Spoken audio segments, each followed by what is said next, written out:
여러분 안녕하십니까? 예, 반갑습니다. 먼저 하나님 말씀 마태복음 11장, 마태복음 18장 21절부터 22절의 말씀 여러분께서 한번 낭독했습니다. 제가 다시 한번 낭독해 드리겠습니다. 주여, 형제가 내 죄를 범하면 몇 번이나 용서하여 주리까? 7번까지 하오리까? 예수께서 이르시되 내가 내게 이르노니 7번뿐만 아니라 7번을 70번까지라도 할지니라. 여러분, 오늘은 어버이날 지났죠? 용서라고 하는 제목을 가지고 함께 은혜 받는 시간을 가지려고 합니다. 네, 여러분, 우리 용서하기가 쉽습니까? 원수를 갚는 게 쉽습니까? 둘 다 어려워요? 하나를 선택한다면요? 예, 솔직한 얘기인 것 같아요. 용서하는 게 사실은 더 어려운 것 같습니다.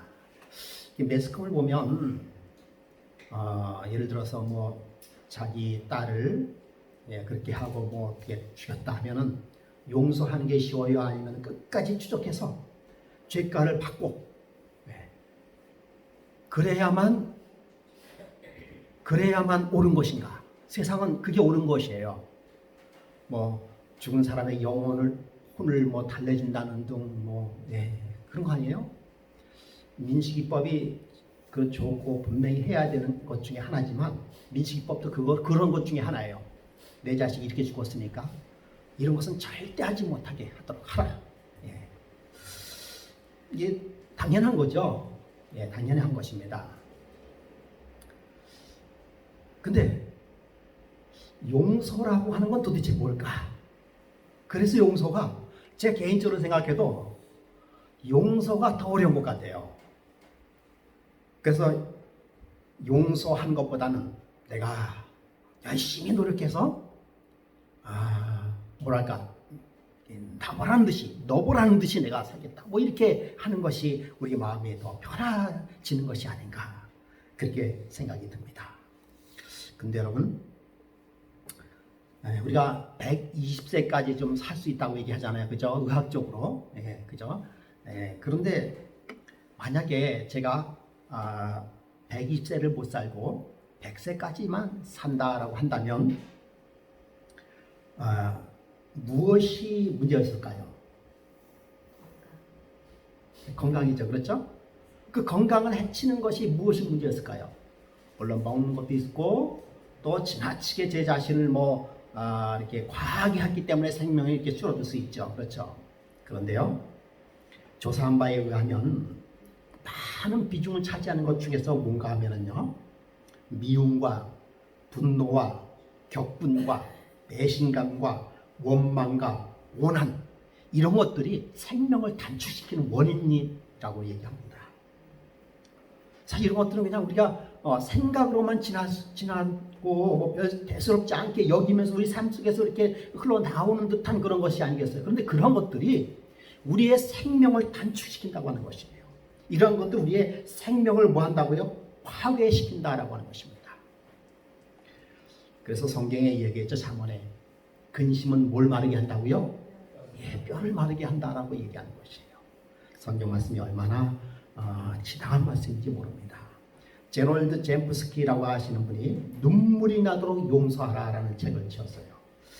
이 책은 다 읽어보지는 못했지만 이 책에서는 어떠한 일이 있든지 용서하라고 얘기하는 거예요. 어떠한 일이 있든지 용서하라. 용서하지 않으면 안 된다고 하는 것을 주장하는 것이 있습니다. 주장하고 있어요. 그런가 싶으면은 제임스 베인이라는 사람이 있었는데요. 이 사람은 그 오른쪽에 여러분께서 보시기에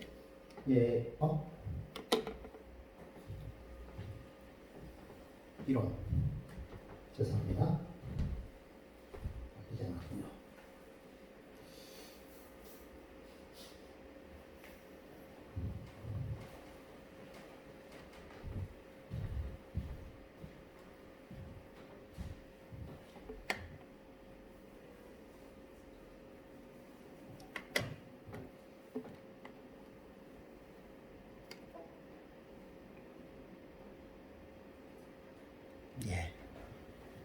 허가 되는데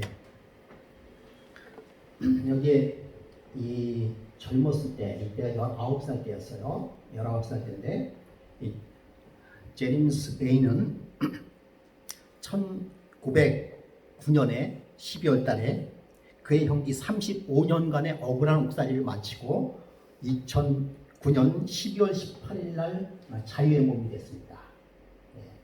19살 때 감옥에 들어가가지고 35년이 지난 노년이 되어서 감옥에 나왔어요. 그는 1974년에 당시 19살 때 4살 소년을 유기하여 성폭행한 혐의로 종신형을 받게 되었습니다. 범인을 부인했지만 참 때마침 유력한 증인이 나타나서 그의 주장이 묵살됨으로 인해서 그는 종신형을 받게 되었어요. 그때 당시만 해도 이 DNA라고 하는 것이 잘 발달되지 않았기 때문에 증명할 것이 없어요. 증인은 있지. 그래서 문화가 발달되고 과학이 발달됨으로 인해서 1909년 12월 달에 그 DNA 검사를 받고서 무죄를 받았습니다. 그러고 나서는 그 즉시 풀려났어요. 풀려나자마자 기자가 그의 소감을 물었습니다. 그때 그는 이렇게 대답했어요. 나는 분노하지 않습니다. 여러분 35년 동안 억울하게 옥살이를 했던 그 젊은 청춘을 다 보내고 났던 그 마음, 그 베인의 마음은 어땠을까요? 참 35년간 살아있는 것이 정말 다행이라고 생각할 정도로. 그런데 그가 나오면서 나는 분노하지 않습니다. 내게는 하나님이 있기 때문입니다. 라고 이야기를 했다고 합니다. 그가 이렇게 말할 수 있었던 근거는 뭘까요?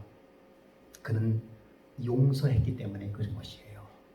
그의 삶을 송두리째 뺏어갔지만은 그럼에도 불구하고 그는 뭐 했기 때문에요? 용서할 수 있었기 때문에 그렇게 평안한 마음으로 생활을 할 수 있었던 것이죠. 여러분 용서를 실천한 사람들이 교회의 성경에 많이 나와 있죠. 여러분 요셉 여러분 잘 아시죠? 형제가 그들을 팔고 죽이려고 하고 그리고 나서는 또 고통과 고난 속에서 심한 감옥에서 더 이상 나올 수 없는 그런 처지에 있었지만은 그러나 그는 끝까지 그 형제를 뭐 했습니까? 용서했습니다. 용서의 믿음이에요. 그러므로 말미암아 가족을 구원하고 온 민족을 구원하는 놀라운 일을 했던 사람이 바로 요셉입니다. 스데반도 용서를 했죠. 어떻게 용서를 했습니까? 돌로 자기 자신을 치는 그 사람을 향하여 저들이 하는 일을 알지 못함이다 라고 용서를 빌었어요. 그들의 용서를 빌었던 것이죠. 용서. 여러분 근데 용서가 어려워요. 그래서 아까 말씀하신 대로 솔직히 어렵습니다. 용서가 어려운 이유가 뭘까요? 왜 용서가 어려울까요?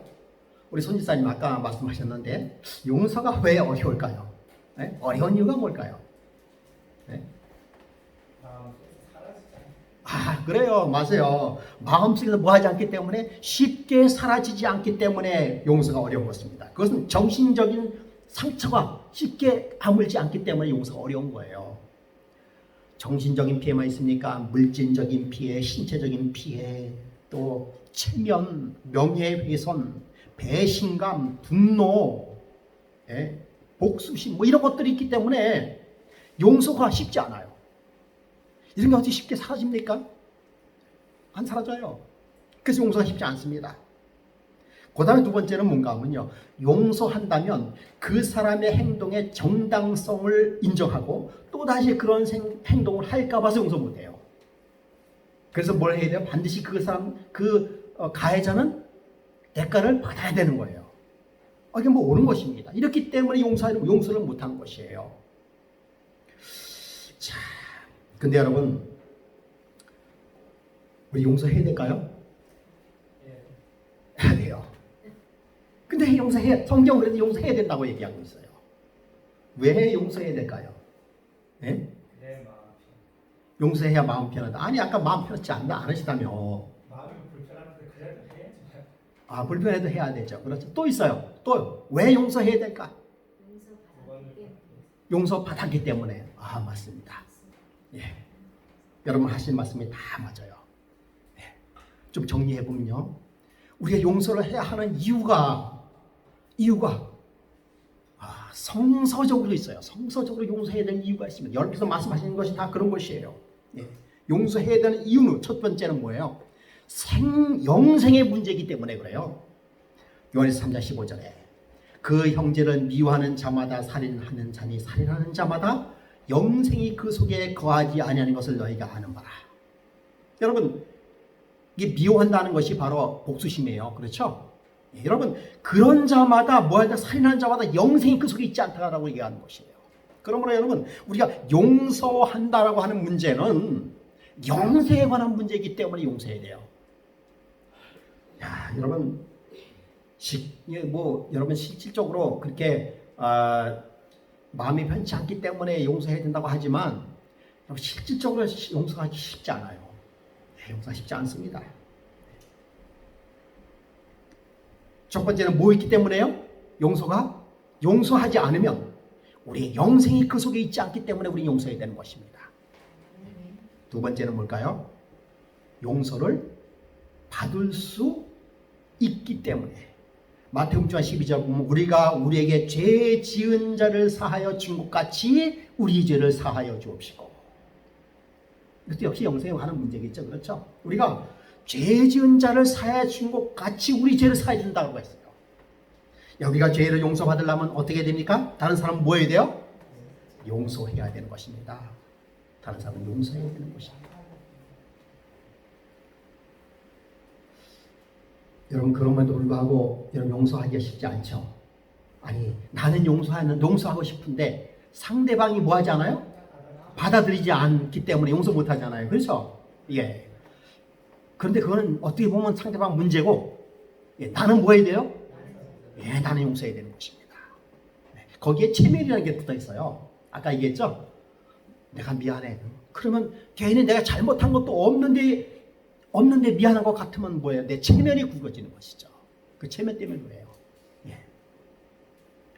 그럼에도 불구하고 용서해야 되는 것이죠. 그런데 여러분, 용서해야 될 것은요, 의외로 큰 게 아닙니다. 아주 사소한 말 한마디가 내 가슴속에 상처를 입혀요. 그렇지 않습니까?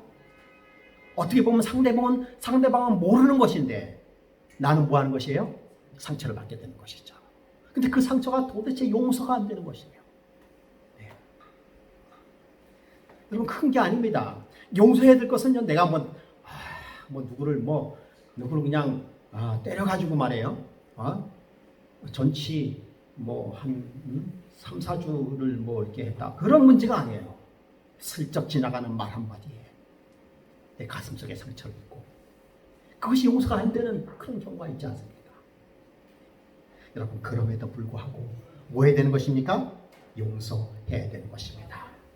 마태복음 6장 14절 15절에 이렇게 말씀하고 있습니다. 너희가 사람의 잘못을 용서하면 너희 하늘 아버지께서도 너희 잘못을 뭐 하시거니와? 용서하려니와. 너희가 사람의 잘못을 용서하지 아니하면 너희 아버지께서 너희 잘못을 용서하지 아니하리라 라고 말씀하고 있는 것입니다. 그러면 여러분, 우리가 용서를 하되 얼마만큼 용서하면 좋겠습니까? 예? 얼마만큼 용서하면 되겠어요? 한 3번 정도 용서하면 되겠죠? 여러분 답 다 알고 계시죠? 예. 예수님의 용서의 방법을 우리가 좀 배워야 되겠습니다. 마태복음 18장에 아까 읽은 그 다음부터 그러면 질문했어요. 형제가 잘못을 하면 몇 번 용서하면 되겠습니까? 라고 질문했어요. 그렇죠? 예. 여기 보니까 결산할 때 10,000달란트 빚진 자 하나를 데려오매 갚을 것이 없는지라 주인이 명하여 그 몸과 아내와 자식과 모든 소유를 다 팔아 갚게 하라 하니 그 종이 엎드려 절하며 이르기를 내게 참으소서 다 갚으리이다 하거늘 그 종의 주인이 불쌍히 여겨 보내며 그 빚을 탕감하여 주었더니. 여러분 이 말씀은 제가 나중에 언젠가 자세하게 말씀을 드렸습니다만 또 다시 말씀을 드릴 기회가 있으리라고 생각이 드는데요. 이 10,000달란트 빚진 자는 그 빚을 탕감받을 수 있다고요? 쉽지 않은 거예요. 여기 보니까 자신의 몸과 자식과 아내와 모든 소유를 다 팔아서 갚아라. 네. 그런데 이 종이 참으소서 어디가 다 갚으리다 라고 이야기를 했는데 사실은 못 몰랐어요. 주인이 불쌍히 여겨 참 아무것도 모르고 저렇게 얘기를 하네. 불쌍히 여기서 뭐 했습니까? 그 빚을 뭐 했다? 다 탕감해줬다라고 하는 것입니다. 여기서 그 주인은 누굴 얘기한 거예요? 예수 그리스도를 의미하는 것이죠. 여러분 예수님께서는요 이 땅에 사시면서 용서의 삶을 사셨어요. 모든 삶을 다 용서의 삶을 사셨습니다. 저들이 하는 일을 모른다라고 말씀하시면서 용서해 주셨어요.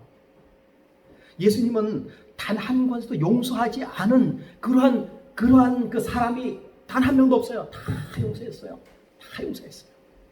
한 사람도 예수님 앞에서 용서받지 않는 사람이 없습니다. 무슨 죄를 졌든지 다 용서를 받았어요. 그럼 예수님 당신 자신을 스스로 용서하며 용서받으며 살았을까요? 아니에요. 여기 보니까 그리스도께서는 날마다 조롱을 받고 냉대를 받으셨어도 마음의 평정을 잃지 않으셨다. 그럼에도 불구하고 마음의 평정을 잃지 않으셨다는 말은 다른 사람들에게 용서를 잊지 않았다라고 하는 것입니다. 그들이 날마다 조롱하고 냉대를 당하셨어도 뭐 했다고요? 용서하셨다는 것입니다. 사람들의 욕설이 당신께 쏟아져도 당신께서는 그 욕을 되돌리지 않으셨다. 그분께서는 결코 예의의 테두리를 넘어서지 않았다. 그래서 예의의 테두리라는 것은 용서의 테두리를 넘지 않으셨다라고 하는 것이에요. 어떠한 일을 있든지 다 뭐 했었다고 하는 것입니까? 용서를 해 주셨다라고 하는 것입니다. 예수님께서는요 모든 것을 수치를 당하셨어도 모독을 받으셨어도 그 예수님께서는 말과 행동으로 그렇다고 타협하지 않으셨어요. 타협하지 않으셨습니다. 그렇다고 비굴하게 타협하지 않으시고 그러나 모든 것을 용서했다라고 하는 것입니다. 그분께서는 고통과 냉대와 모욕을 당하셨지만 보복하지 않으시고 용서로 해주셨다고 하는 것입니다. 그러므로 여러분 십자가는 뭐예요? 십자가는 용서입니다. 십자가는 용서예요. 누가복음 23장 34절에 이에 예수께서 이르시되 아버지여 저들을 사하여 주옵소서 자기들이 하는 것을 알지 못함이나라고 말씀하셨습니다. 십자가는 용서입니다. 십자가는 모든 것을 다 용서하시는 용서가 바로 십자가예요. 제자가 그랬죠. 몇 번 용서하리까? 그때 예수님께서 뭐라고 했습니까? 7번뿐만 아니라 7번을 70번까지라도 용서할지어다 라고 이야기하고 있어요. 끝까지 용서하라고 하는 것입니다. 여러분이 이러한 것들을 우리의 삶 속에 실천하고 계십니까? 참 실천이 쉽지 않죠. 저도 이렇게 설교는 그렇게 쉽게 하는 것 같지만 실질적으로는 쉽지 않아요. 참 한 가지 좀 예를 드리겠는데요. 제가 전도사 시절 때 아마 그때 1년 차인가 2년 차인가 그랬어요. 그때 컴파스 젊은 청년들이 와서 우리 교회에서 이렇게 전도회를 했습니다. 그때 그 젊은 친구 한 명이 와서 말씀 묵상의 시범을 벌이는데 사개오 이야기를 하는 거예요. 사개오 이야기를 하는데 제가 보기엔 너무나 황당한 이야기를 하더라고요. 무슨 얘기를 하는가 하면 사개오의 삼촌이 어떻고 저떻고 막 그렇게 상상의 꼬리를 물고서 이렇게 말씀 묵상을 하는 거예요. 제가 다 듣다 나중에 그렇게 얘기를 했어요. 너무 예언의 신에서 벗어나고 성경에서 벗어난 이야기가 아니냐라고 이야기를 했죠. 그랬더니 그 담임 전도사가 그런 얘기를 하니까 이 젊은 친구들이 멘붕에 빠진 거죠. 그 이야기가 이제 그 상부까지 올라갔어요. 그래가지고 그 목사님이 이제 한 1주인가 2주 후에 왔어요. 우리 교회로 온 게 아니라 저쪽에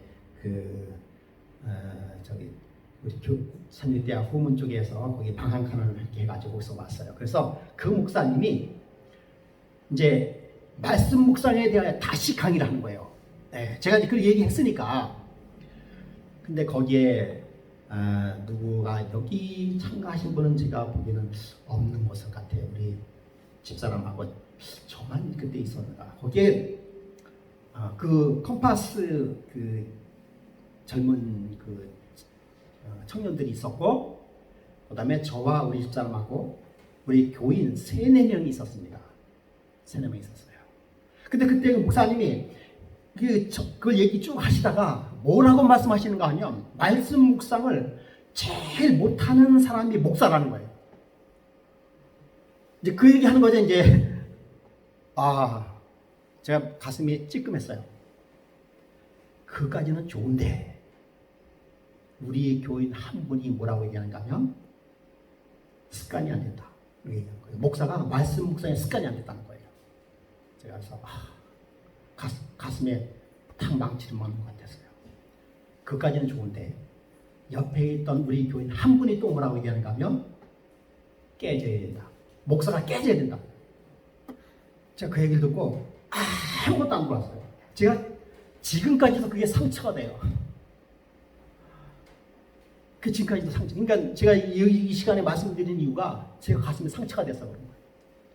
제가 그 얘기를 듣고 아무것도 그다음부터 안 들어오고 제 얼굴 색깔이 많이 변했죠.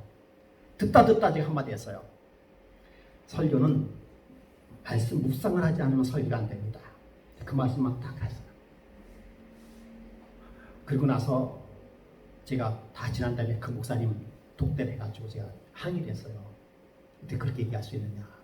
목사는 당신하고 나밖에 없는데 거기서 그런 얘기, 나한테 그런 얘기 하는 건데 다 그 개인적으로 얘기하지, 혹시 그런 얘기 있다도 그렇게 얘기하면 되냐, 까면 되냐, 한마디로 그렇게 얘기를 했죠. 네. 제가 그 다음부터 말씀 묵상을요 4년 동안 계속해서 카운터 보냈어요. 그리고 그 말씀 묵상을 한다라는 것을 알기 위하여 그 목사님한테도 계속 4년 동안 보냈습니다. 제가 이렇게 하고 있습니다. 말씀 하고 있습니다. 얼마나 마음에 상처가 됐든지. 예. 근데 전 지금도 그게 지워지지 않아요. 그러니까 이게 작은 것인데 지워지지 않는 것이에요. 이거 빨리 지워야 될 텐데. 예. 용서는요 그렇게 쉽지 않은 게 용서입니다. 예. 아주 상처는 작은 것부터 시작되는 게 뭐예요? 상처가 되는 것이죠. 예. 여러분, 넬슨 만델라, 제가 이게 여러분께 설명을 드렸죠? 넬슨 만델라거든요. 그는 최초의 흑인 대통령이 됐어요. 그는 27년 만에 1990년 2월 10일 날 출소를 했어요. 네. 그는 그 27년 동안에 이분은 흑인 그 부운동을 하면서 흑인 인권운동을 하다가 감옥에 들어갔기 때문에 그를 늘 따라다니면서 그를 뭐 했어요? 핍박을 하고 고통과 고난을 주고 그렇게 했습니다. 네. 그럼에도 불구하고 그는 처음에 그가 마음속에 뭘 가지고 있었을까요? 분노를 가지고 있었어요. 넬슨 만델라 대통령도 혈기 있을 때는요 굉장히 아주 파워풀하고 그런 사람이었습니다. 근데 그가 27년 동안의 그의 노역 생활을 하면서 그의 삶을 다 내려놨어요. 그가 절대로 내려놓지 않았으면 27년 동안에 살아갈 수 있는 그런 방법이 없었습니다. 다 내려놨어요. 그가 이렇게 27년 동안 살 수 있었던 근거는 뭔가 하면 자기를 핍박하고 자기를 어렵게 하는 그 사람들에 대하여 뭐 했기 때문에요? 용서했기 때문에 그가 그렇게 뭐 할 수 있어요? 27년 동안 살 수 있었던 것이고, 용서했기 때문에 그가 뭐가 될 수 있었습니까? 대통령이 될 수 있었던 것입니다. 용서하지 않았으면은 그를 반대하는 사람은 끝까지 그를 괴롭혔을 거예요. 그는 특별히 지난번에 말씀을 드렸듯이 그가 취임식하는 그날에 그들을 따라다니면서 괴롭혔던 3명의 간수들을 초청해가 취임식에 초청을 해놓고 취임식을 벌였어요. 그런 화해 정치를 썼습니다. 그러므로 인해서 그가 가지고 있었던 모든 그런 고통과 고난을 싹 다 씻겨버렸다고 하는 것입니다. 빌 클린턴 대통령이 이렇게 물었어요. 그렇다면 당신이 감옥에 나올 때 어땠습니까?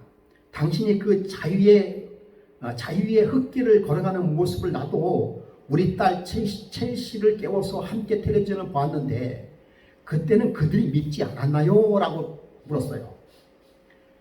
그때 만델라 대통령이 이렇게 설명했습니다. 속에서 분노가 치미는데 이런 생각이 들더군요. 그들이 이미 27년간 너를 소유했다. 그들을 계속 미워하면 너는 다시 그들의 소유가 된다. 그래서 나는 말했죠. 나는 자유롭고 싶다. 그리고는 털어버렸습니다. 용서했습니다. 라고 이야기했어요. 정말 용서할 수 있는 것은 뭔가 하면 용서 못하면 계속해서 그 안에 내가 갇혀 있는 것이에요. 용서해야 내가 뭘 얻을 수 있는 거예요? 자유를 얻을 수 있는 것입니다. 용서해야 내가 자유를 얻을 수 있는 것이에요. 그러므로 용서의 자유라는 것입니다. 어느 날 반드 블랙이라는 경찰관이 나왔다.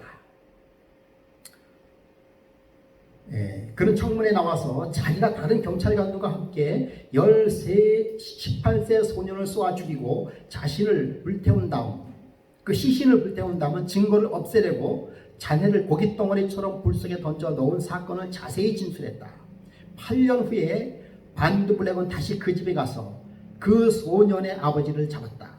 경찰관들은 그를 장작더미에 묶어놓고 몸에 석유를 부어 불을 붙이면서 그 광경을 그 아내에게 강제로 보게 만들었다. 여러분 이것은 경찰관이 그렇게 했다는 것이에요.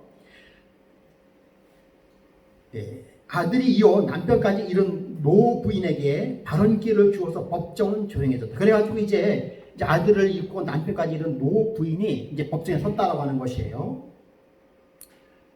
반드 블랙 씨에게 무엇을 원하십니까? 라고 판사가 물었어요. 그랬더니 그 노 부인이 이렇게 대답했습니다.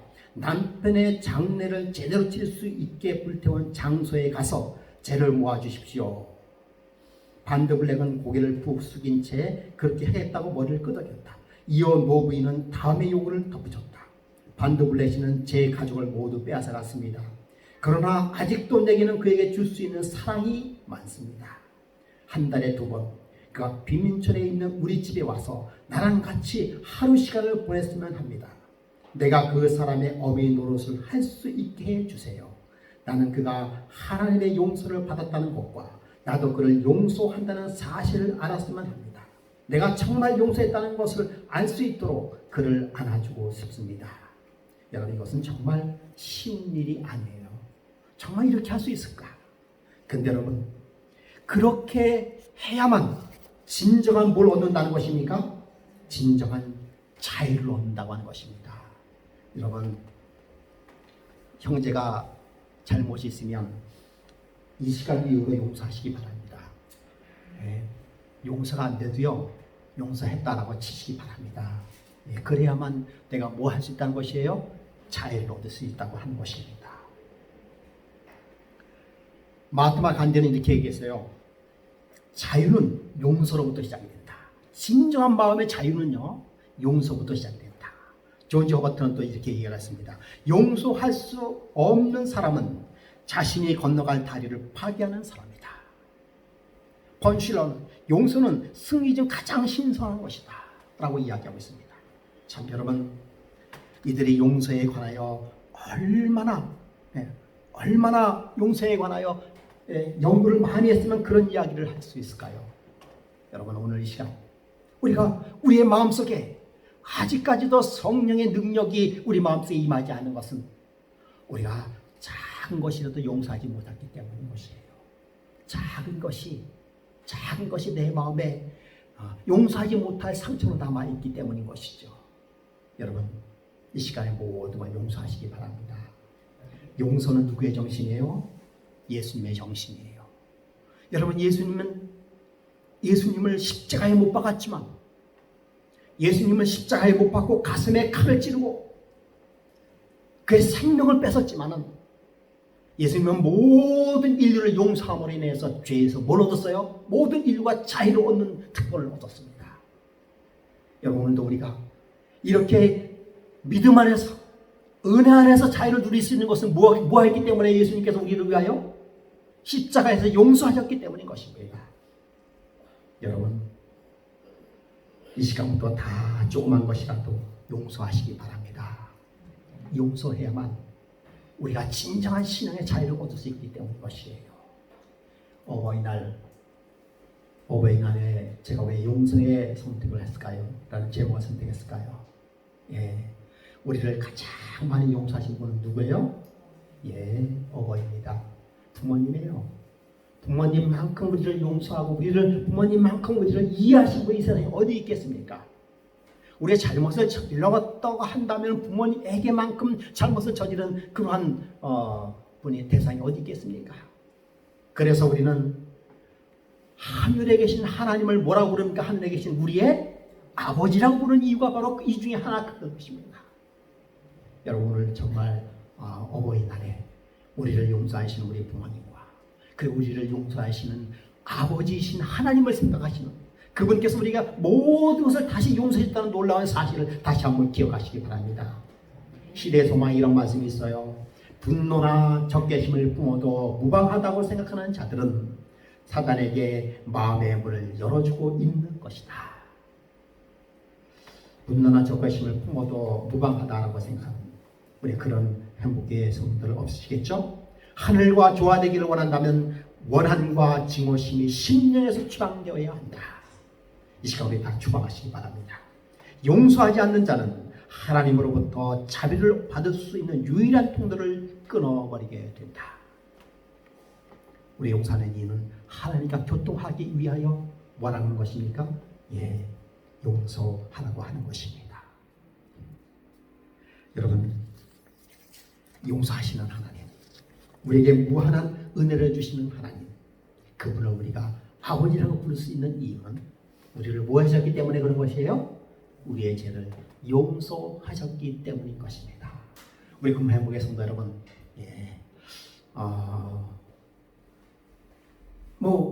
우리가 마음에 가슴에 그렇게 상처를 입지 않고 용서할 것이 없다라고 생각할 수도 있겠죠.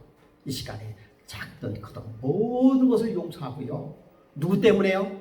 우리를 용서하신 예수 그리스도이기 때문에. 용서하는 것은 생명이기 때문에 그런 것입니다. 우리의 모든 것을 용서하시는 예수 그리스도의 모분을 따르는 저와 여러분 되기를 간절히 바라면서 이 시간 말씀을 마치도록 하겠습니다.